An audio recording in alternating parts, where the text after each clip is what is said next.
are now tuned into the greatest sports show on the planet. That's Prince, and he's Barty. And you're now listening to Prince and Barty. Buckle up.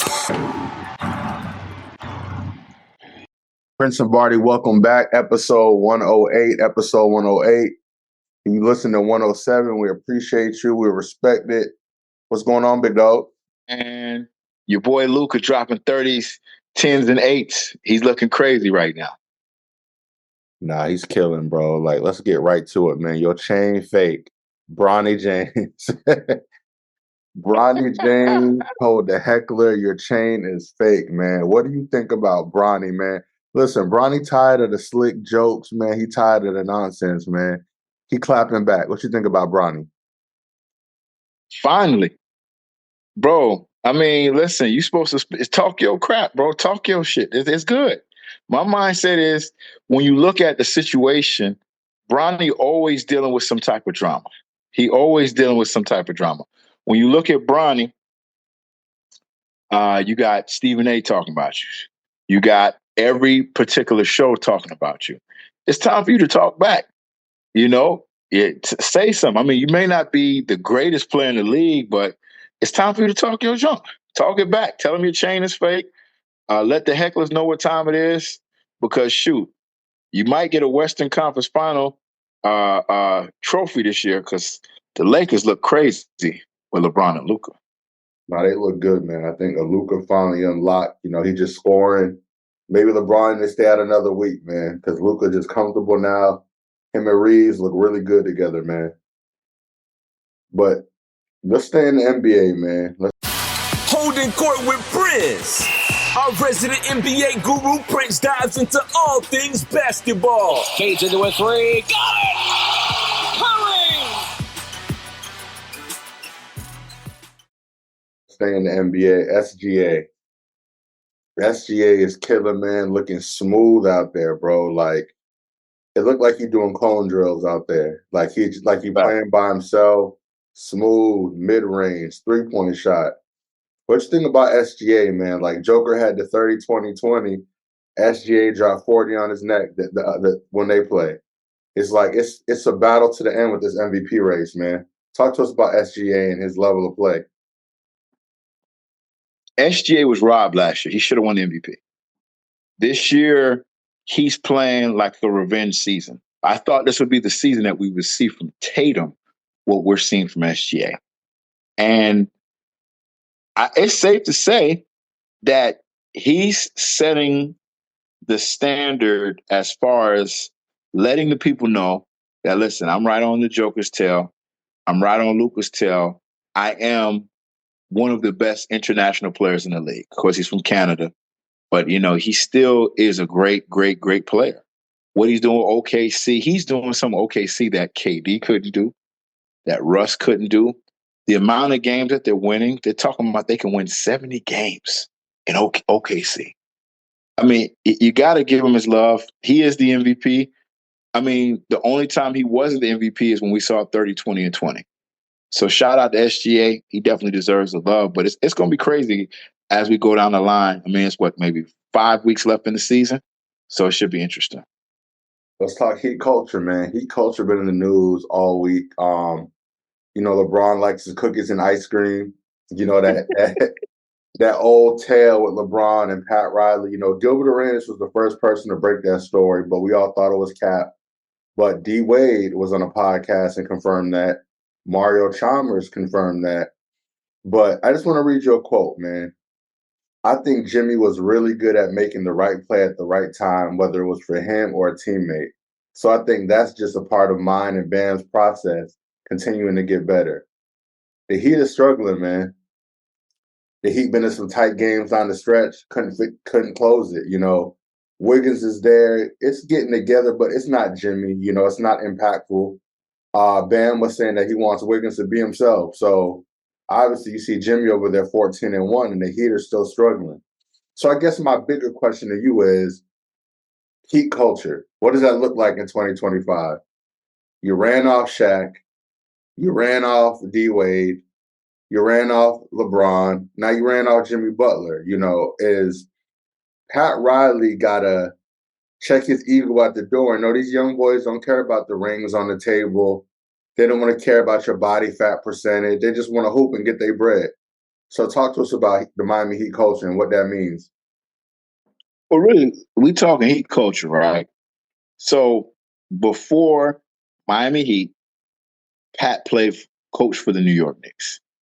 Before the Knicks, he was with the Lakers.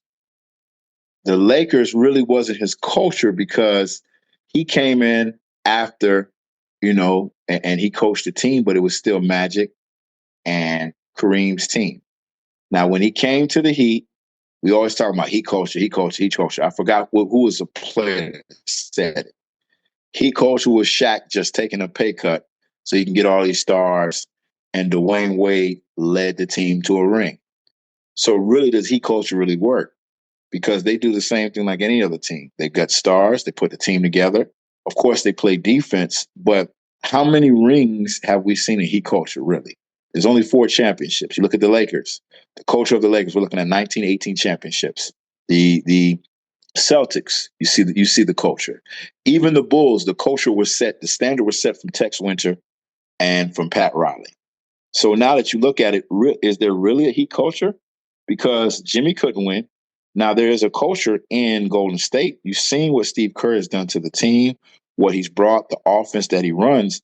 But Pat really doesn't really have a culture, if you really want to be technical, because their culture doesn't produce rings. But the only time the culture. Go ahead. Not to cut you off, I think the culture is like old school, like military, up at 6 a.m., doing wind sprints. Like, nobody's doing that anymore. They was taking body fat percentage, bro. Like, think about Bradley Beal didn't want to waive his no trade clause to come to the Heat. Bradley Beal could have came here. So a lot of these guys don't want nothing to do with that. And the thing what I mean by that, the culture is that I get what you're saying from a standpoint of military, but real cultures produce championships, Prince. Like that, the Heat don't produce that. The only time they produce championships is when LeBron came. And we knew LeBron was going to win eventually, but they keep talking about, Wade and Pat. I mean, of course, they helped them in the clutch. There's no real culture there. The culture doesn't really produce rings. Jimmy's tired of the culture. LeBron got tired of the culture. Shaq couldn't keep up with the culture. Of course, he was towards the end of his career. The only person who ever bought into the culture was Dwayne Wade. And you look at that team and you see what the standard of the team. They are a team that can play in the clutch, but they can't win the big games. And stars don't want to play for Pat because Pat is the star. Who wants to play for a coach that? And let's call a spade a spade. Pat Riley's a narcissist. I mean, that's what it is. Right. And some narcissists are good at winning, and some narcissists aren't. When you look at Phil had a team that was built, but the narcissist was Michael Jordan. The same with the Lakers. The Lakers had a team that was built with Phil, but Kobe was the narcissist. The person who's supposed to be the narcissist of the team is the star and not the coach. And people don't realize that. No, I agree, bro. Let's stay with Golden State on that side, man. Steph Curry, 400. Well, I'm sorry, let me get this right. Over 4,000 threes, man. Like, bro, that's a whole lot of threes, man. Talk to us about Steph Curry. I feel like we talk about Steph Curry every week. Is he a GOAT? What is he doing? But 4,000 threes, man, like, what does that mean, bro, for the league? Episode 107, we talked about how Joker has to be in the top 5 centers or top 4 centers. We've already had a show where we talked about Steph is the best point guard of the league, and it's debatable. You got to start thinking about Steph either making a top 5 or top 6. 4,000 threes. I mean, the level of what he does to the 3-pointer is what Mike did to the jumping, or what Mike did to the fadeaway. Same as Kobe. When I think the 3-point shot, I think Steph, and Steph shoots it at a clip that we've never seen in the history of basketball. And when you sit down and talk to him, he says his favorite players, Dale Ellis, Reggie Miller, his pops. I mean, he is the 3-point shot. We got to put more respect on his name. The crazy part is, before he even was a household name, we were talking about Kevin Durant and LeBron James, faces of the NBA. Steph has surpassed KD. Oh, You no can't even question. put KD in the conversation with Steph, even though KD has 2 Finals MVPs. Steph Curry is the second best player after LeBron since Kobe left. It's not even close. I don't care Yeah. who you name, what you do. He's changed the game of basketball. I mean, and his influence, his culture I won't say it's as big as Michael, but think about it. Everybody's shooting the three. College, you shooting the three. High school, you shooting the three. You know, we go out to the basketball court. Everybody want to chuck up threes. They want to shoot. No, Steph has made the three. You know, people don't even want to watch the All-Star game. They just want to watch the 3-point contest. And he made it realistic for people under 6'6". You know, Jordan 6'6", Kobe 6'6", 6'7", LeBron 6'10". So that's not realistic for a kid. Oh, you 6'3" and under, you shoot threes? I could do that. Like, I think he made it where the regular guy could shoot threes. I don't gotta have a 45-inch vertical. So salute to Steph Curry, man. But that was offense, man. You know, I'm a defensive guy, man. First team all defense. Shout out to Tony Allen, man. Tony Allen got his jersey retired, representing the Grindhouse, Memphis Grizzlies. They showed my boy TA some love. Just had his jersey retired, man. I'm thinking about the all-time greats, you know, perimeter defenders. You look at Scottie Pippen, obviously, right? You look at Bruce Bowen. You look at Dennis Rodman. Where does Tony Allen rank? You know, Kobe Bryant has said Tony Allen's probably his toughest cover. Kevin Durant has said Tony Allen's probably the best person to ever guard him. So the greats of the greats have said TA is one of the all-time greats as far as locking people up. Does Tony Allen get enough flowers when it comes to on-ball defense, in your opinion? You know, the funny thing is we talk about 3-and-D guys. 3-and-D guys. Of course, we know Tony Allen wasn't a 3-and-D guy because his three-point shot wasn't as good, but he was probably, I would say he's a top 5 defender all time. We can name a lot of people who play defense. Some people would say Kawhi, things of that nature. But when you have Bean and Tarantula telling you what's going on, I mean, you gotta give them love. You gotta give them love. I love them on the Celtics. We love them on Grindhouse. I mean, man, one of the best on-ball defenders we've ever seen. I remember the Boston Celtics series versus the Lakers. They threw him on there. Kobe always said it. He was one of his best defenders. I mean, who can you put over Tony Allen? Can we really look up and name 5 defenders? I mean, of course, we probably would put Mike up there because Mike was a great on-ball defender, but I'm not going to put Kobe over him. I'm not. Kobe was a great on-ball defender, but he wasn't TA. I mean, you got Mike. I think they looked at TA as a role player that was a great defender, meaning like where Kobe was a superstar who strapped up. Jordan strapped up as a superstar, right? So a lot of superstars didn't really D up like those premier 2 guards. So when you think of TA, you think of heart, you think of grind. Okay, I'm gonna give you a comparison. You know who Tony Allen is to me? His comparison is Ed Reed. Dead on. So it's like Ed Reed's not the fastest. But he just got that will, that those intangibles to be at the right place, right time. So that's how I look at Tony Allen as a defender, like Ed Reed. Just a mental guy, mental. You know who else was pretty good like TA that was a great defender, and even Mike gave him the love to say he was the best person to guard him, but of course he had an offensive game? Joe Dumars. Oh, for sure. Joe D, 100%. Joe Dumars was up there on the defensive side. I mean, you got a lot of people who, and that's a hard position to guard. Like, really, you're guarding the greats of the greats. And he came up in an era where there was Vince Carter, Allen Iverson. I mean, Reggie Miller. He went up against some of the greatest. He had them all. Yep. Vince. Yep. Paul Pierce.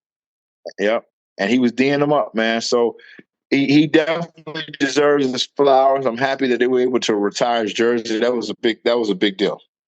Nah, for sure, man. Let's just go through the quick little highlights of the association and we get to this football, man. Westbrook, 26,000 points, man. Only him and Oscar Robinson, man, the big O. Only 2 point guards in history, right? So obviously we talk about Steph, we talk about Magic, but Russ ultimately always gets overlooked as a point guard, right? Because his athleticism, we only seen him, D Rose, John Morant, Steve Francis, only a handful of guys who had that kind of athleticism, man.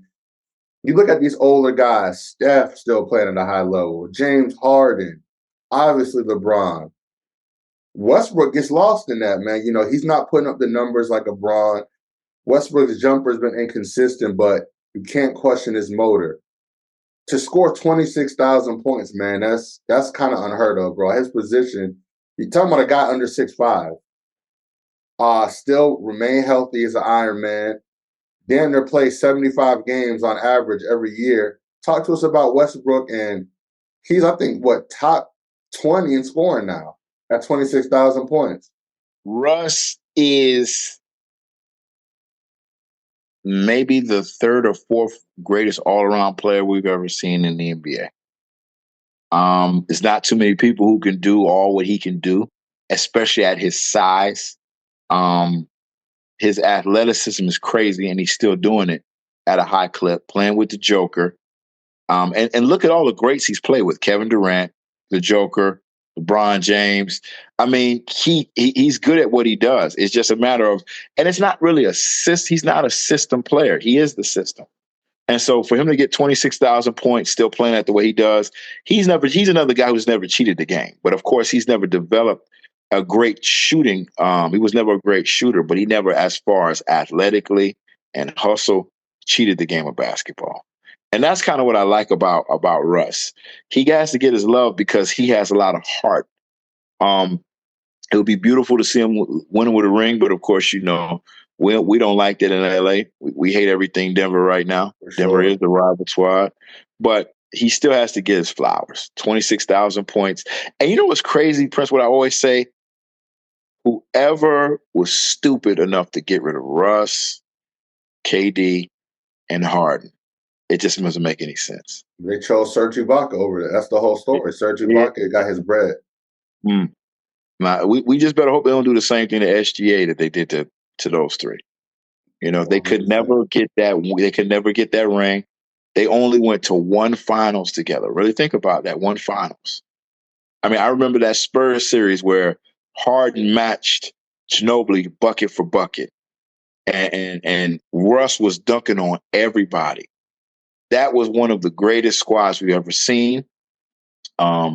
Russ was the man. I remember he scored 48 or 44 in the Heat in one of those games in the championship. I mean, you look at all what Russ has done for the game of basketball. He definitely deserves his flowers, but he gets a lot of hate because he doesn't win. But we keep forgetting that there's so many people. I mean, Charles Barkley never won. Karl Malone never won. But when you look at the stat sheet, Russ has done more for the Russ is probably going to be another one like LeBron to be, close to 30,000 points. Like top 10 and everything. Yeah, exactly. No, I agree, man. Let's get to this Barty report, man. A lot of NFL news. Let's get to it. It's the Barty Report. Let's be great. Let's be great. Where A-Slim Barty, a.k.a. Barty, brings you the latest news, rumors, and updates of the NFL. Justin Fields, man, let's get right to it. Justin Fields got paid. The Jets made him their starter. It looks like got a 2-year deal. Obviously, it was limbo of what the Steelers were going to do last time we podded.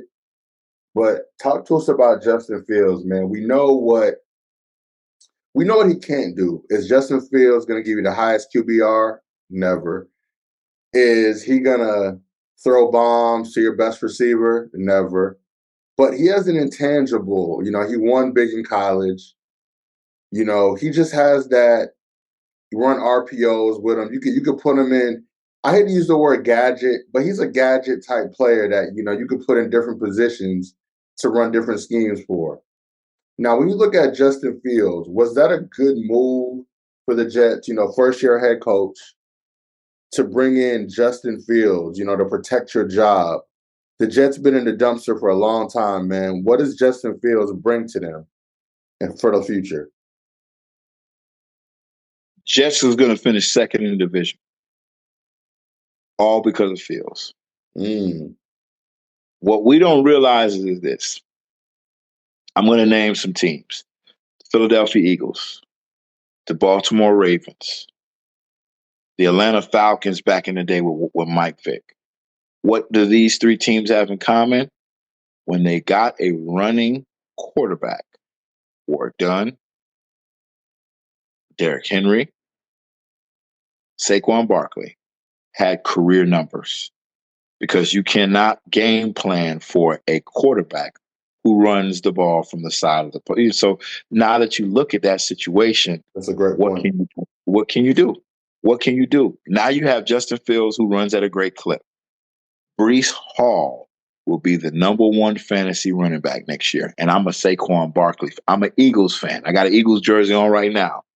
Breece Hall is going to have a monster year next year. That's a Barty prediction. That's an early Barty prediction. Well, hey, listen, I said Jamar last year, and I was right. Breece Hall will he probably might get 1,700 yards rushing. Because how do you game plan for Fields doing what he does, and then your running game is going to get even better? You might see Justin get about 800 yards rushing, Breece get about 1,700 yards. They'll be the third or the fourth best rushing team in the league by far. All right. Say less. So that's the new Jets quarterback. Let's talk about the old one. Not me old, man. Aaron Rodgers, man. Holding up traffic once again. He's waiting on the Vikings. He got the Steelers on hold, the Giants on hold. What is Aaron Rodgers doing, man? You know, obviously how it ended in the Jets. They wasn't going to bring him back. They pretty much gave him his walking papers and took the hit because of it. Mike Tomlin, they talking over there, the Giants. But it's looking like he wants to go to Minnesota, man. But the problem is Rodgers is seeking about $33 million a year. So he kind of wants that Sam Darnold deal that Sam Darnold got for the Seahawks. Now, let's be honest. You probably got Rodgers for about a year. 2 years is a stretch. So anywhere he goes, it's not going to be a long-term thing. It's going to be more of a bridge quarterback and a Band-Aid. So out of the Steelers, out of the Giants, out of Minnesota, what makes sense for Aaron Rodgers? And are the Steelers disrespecting Russ? Let me throw that in there, because obviously DK's over there now. He had a great relationship with DK, real great relationship with DK. So Russ can still throw the deep ball. You got Pickens, you got DK. He doesn't throw picks. Rodgers doesn't throw picks. So what's the best fit for all those players involved? Man, listen, it would be beautiful if he goes to Pittsburgh, because the defense will fix his L's as far as what he does on offense. But if you really want my honest prediction, NBC and NFL networks call it. Be like Tom Brady, be like Tony Romo, just call the games. You can't. I don't think he's the same Aaron Rodgers. We don't see he got the receiving core he wanted and still didn't do nothing. And it's crazy, man. Devontae's gone. He's somewhere else playing. I mean, everybody's signed their contracts and going to different teams, but I don't think he's going to find a good role. And if he's not doing what he's supposed to in Pittsburgh, it's not a good fit, because that's Mike Tomlin's team. It's not Aaron Rodgers' team. Aaron Rodgers is not going to call no shots at Pittsburgh. This will be the first coach to stand up to Aaron Rodgers. Most of the coaches he tells them what to do. So it's not a good play. It's definitely not a good play for A-Rod. I think if I was Aaron Rodgers, go to NBC, cover the games with Chris Collinsworth, go to NFL Network. I mean, they can use you on the sidelines or to call the games. Try and get you a deal like Tom Brady. Call the games, but it's time to hang it up for Aaron Rodgers. It's no good. No good at all. Feel you, man. Let's talk about your favorite team, the Cowboys, man. They had a tweet that went out the other day. They said the Cowboys had 5 former first-round picks. 5 former. Now, obviously, if they were still good, they wouldn't be free agents. So the Cowboys are more active than they were last offseason, but still haven't won in 30-plus years. I don't know what the count is now, 31 years or how. I don't even know the count anymore, but I'm going to be honest with you. We saw D-Law and Micah Parsons going back and forth on Twitter, man. what's going on with the Cowboys, man? What can they do? Like I know you always say the NFC East is always kind of wide open. Anybody can kind of work their way in the scheme of that. But with the Cowboys' recent activity, it wasn't major moves, little moves here and there. But what's up with the Cowboys? Cowboys have a long way to go because one perspective we have to look at is they haven't made no key additions. Yeah, they made a few moves, but you watch what Washington did with picking up Debo. You've seen what the Eagles are doing, even though the Eagles have lost a lot of big names in free agency. And it's the cause to pause, but they still kept the major names in Quantum Obey, Dejon Cooper, or Cooper Dejon, I'm sorry. And they still have their offense intact. So Philly's going to be fine. But the Cowboys haven't done anything. I mean, really no moves, big major moves. I think that if they don't make a big splash in the draft, they're in trouble. Philly has a whole bunch of draft picks. Giants have some great draft picks. I mean, anything is possible. I think that the Giants will always be steps ahead of the Cowboys, even with what's going on. And I'm not saying that because you a Giants fan or we just hate the Cowboys. I'm just saying because as long as Jerry Jones is running the team, it's like John Gruden running the Oakland Raiders. It doesn't make any sense. And so they have to figure out there's no way you're going to get rid of a guy who owns Fox and all these different places because this is the power and the money. He has to want to sell the team. And so they're going to always have this issues because Jerry doesn't want to let go. And, they got the coach who they wanted, which doesn't make any sense. They hired from inside. You got people fighting on Twitter, going back and forth, and it just doesn't make sense. And then you got a player who does he's more productive on his podcast than he is in getting sacks. So everything about the Cowboys screams dysfunction. And Cowboys are going to be another a lottery team this year. And, I'm not going to argue with you on that, man. But let's talk the NFC West, man. I feel like everybody over there is tanking. The 49ers, who knows what they're doing. They letting key players go. And obviously the Seahawks, man. Seahawks obviously let Lockett go, DK go, Geno go. Like they in full rebuild mode. But you bring in Sam Darnold and you bring in Cooper Kupp. What is the thinking? Let's play fantasy GM. What are the Seahawks thinking, man? What's their plan? What does Sam Darnold and Cooper Kupp give you? Is it just a money grab for both those guys? What's the deal with Seahawks? I'm shocked that the Rams got rid of their Super Bowl MVP. It makes no sense. Yeah, they got Puka Nacua, and he's a beast. What people don't realize is that backup receivers make the number one look good. Puka's going to see a lot of double teams this year. So he's going to have issues catching the ball a lot on people. People are like, oh, Puka Nacua, this and that. Bro, you have to remember Cooper helps him out helps him to look good. Now he's going to see a lot of double teams. And I think Cooper is going to have a resurgent career in Seattle. You watch Sam Darnold and what he did with all these receivers. The fact that Minnesota didn't give him a contract makes no sense when they were, they had the same record as the Lions and the Eagles. They were a good team. So when you look at that situation, Darnold put up better numbers than a lot of quarterbacks this year, but just because he couldn't produce in the playoffs, he didn't get a contract. Don't be surprised if he has another great year with the weapons he has in Seattle. He has a number one receiver. He has a decent running back. He has a decent tight end in Noah Fant. They should be fine. I don't see themselves as a top-tier playoff team. Maybe they finish as the 7th seed in the West. Or maybe they finish at 8-8. But they will cause problems for a lot of teams in the NFC. They will beat some teams because I just think that we don't give Sam Darnold the love he deserves for what he did this year with Minnesota. He did a great job. I mean, he's not a bar none top 10 quarterback, but he's mid-level 15, maybe 14. Are you ready? It's time for Ringside Rundown with Prince. Discussing the biggest fights, post-fight reactions, and the latest news in the world of boxing and MMA. June 21st. We got a rematch date, man. Lamont Roach, Gervonta Davis, man. Tank Davis and Roach, June 21st, man. Let's talk boxing, man. Let's get right into it. Obviously controversial decision on the last fight, ended in a draw. They didn't want to take back that. They didn't want to rescind it and give it to Roach. I think just from a boxing standpoint, Tank got to knock this boy head off. Like, I think you can't let it go to the judges anymore. I think you got to come out from the jump.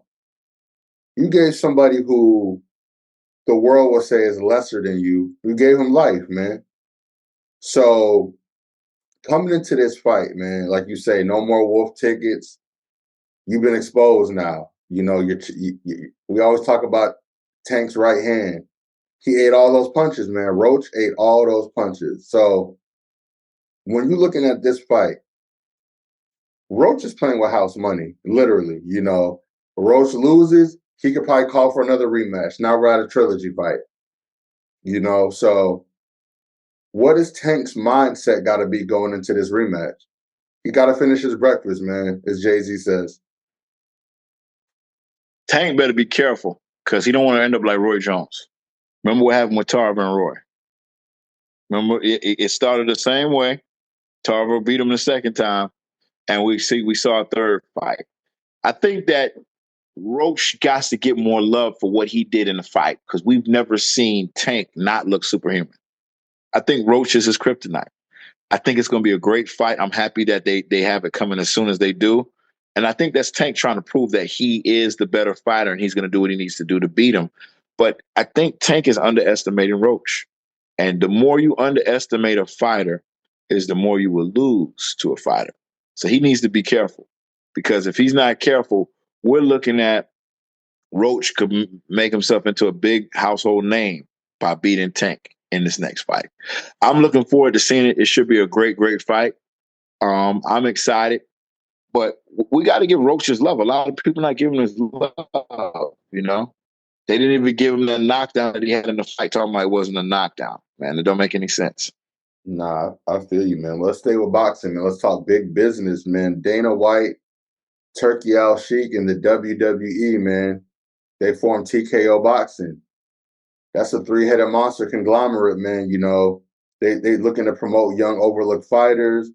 They're promising 2 super fights per year. So you can't duck no more, man. You know, obviously Dana White, he's putting the big fights on the screen. He's not worried about your ego, not worried about your sponsorships. He wants to see the best fighters fight. So I look at it from 2 points. I think this could commercialize the boxing game, whether it could get watered down or it could take it to another atmosphere, right? Because a lot of people said the boxing game was dying, right? With a lot of superstars aging out or just being afraid to fight. So when you look at Dana White's a business shark. You know, anything Dana White does, he's looking to cash out on. You know, a lot of people forgot he was behind that Jake Paul and Mayweather fight.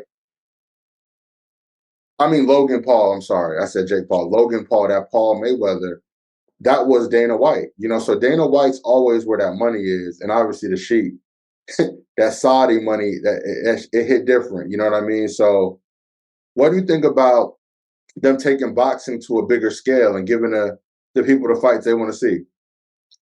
You got the greatest promoter in sports in Dana White.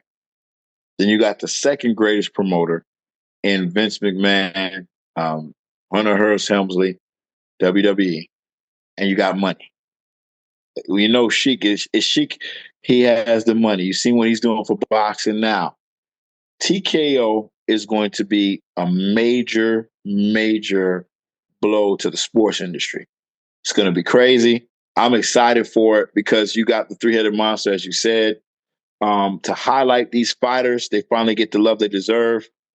I just want to know, is it going to be more like the WWE? Are we going to have people talking a lot of junk? Are people going to be slapping each other at the press conferences? Is it going to be more of a reality show vibe? All of the above. All the above. You know what Dana does. You know how Dana does his fights. So it's going to be very good. And that's what's exciting about it. Because, months ago we was complaining about boxing. Now we have a whole nother entity of boxing and TKO. I'm excited, man. I mean, it's Nah, good thanks. because it gives the fight industry something that we can look forward to. And these three minds are going to spearhead big things for sports because Dana created the UFC. Um, um, you see what WWE has done. I mean, WWE messed up WCW, it messed up ACW. They don't get as many ratings when you look at the WWE. So now you're taking two great sports moguls, putting them together with the Sheik, and you're like, yo, let's kill it. I Big can't wait, business. man. Can't wait. Prince and Barty is your number one source for all things sports. Now streaming on Spotify and iTunes. So we got the top teams are set, man. It's about to be March Madness. You know what that is, man. We there. Number one seeds, Duke. We got Auburn. We got Florida. And we got Houston, man. Man, we talked about that last show before last, about Houston always in the mix, Florida playing some good ball. But I think the biggest story of the tournament is Cooper Flag. You know, he went down with an ankle injury. It looked real gruesome. And as soon as I saw him go down, I was like, boy, you got too much money on your head, man. You got to be careful out here, man. When you look at Cooper Flag, there was talks of him returning next year. You know, I'm wondering, you seeing that injury, his family, his team seeing that injury, a lot could happen, man. You can mess around and tear your Achilles, and that's over for your draft stock. So they're saying Cooper Flag will be healthy enough to play in the tournament. And I know the ratings, they need Cooper Flag to play. You know, he's the marquee guy people want to see. His parents are celebrities now. You saw the mom was like on his head, the mom talking trash. So what do you think about Cooper Flag and him going into this tournament and how he's almost a poster child for the tournament going in right now and, you know, the great white hype, so to speak? He needs to have a good tournament to keep his draft stock up, and he needs to come out as soon as possible. You don't want to stay in college and then you get hurt and you're not going to have your draft stock goes down. I would play him, but I would only play him so that he can be drafted. But I mean, when you look at Duke and what they're trying to do, they're trying to make a name for themselves and win another championship. Add to those banners that they have up top. So with Cooper, you have to play him, but I still would be a little bit cautious because anything is possible. But I mean, when you look at Duke, Duke doesn't care. They want to win another championship. So it's really up to Cooper and how he plays it. You know, he has to be careful in how he plays. His style of play is not good for that injury that he has. Right. And going up against some of these teams, he could possibly get hurt again. So he needs to be very cautious. But I still would play because you want him to go out in the first round. You know, you want to go on maybe the first 5 picks. And right now, projected wise, he probably is projected to go first in the draft. So we want to see a great March Madness. But who I'm excited to see is Houston's been in the mix. They got to get over the hump. I'm ready to see Houston win a national championship and keep it going. So I'm excited to see what Houston can keep doing and building and winning. We got other teams like Auburn, Florida, things of that nature. But Houston and Duke is the biggest names, are the biggest stories in college for this March Madness. Nah, I agree, man. And, yo, we want to shout out to our people, man. Episode 107 did crazy, crazy numbers, man. Obviously, this episode 108, tune in. We streaming on all platforms, man. iHeartRadio, Spotify, Apple, and I'm trying Amazon Music. I think we're everywhere, man. So we appreciate the support. Keep liking, keep commenting, keep sending us show ideas. We appreciate you, man. I know we got people in Europe listening, people on the West Coast, East Coast, down South. We love and appreciate you, man. Prince and Barty, tune in next week. We're dropping a new episode every Monday at noon. So that's noon Eastern time. So show us love, man. Show us support. Till next time, man. Check us out, man. We here. Yes, sir. Prince and Barty, episode 108. Holla at your boy. Prince and Barty will be doing live broadcast at several locations around the country. Follow and like all Prince and Barty's social media pages for exclusive details. There will be game tournaments, sport trivia, best fan contest, and cash giveaways all night. This can be your chance to win big.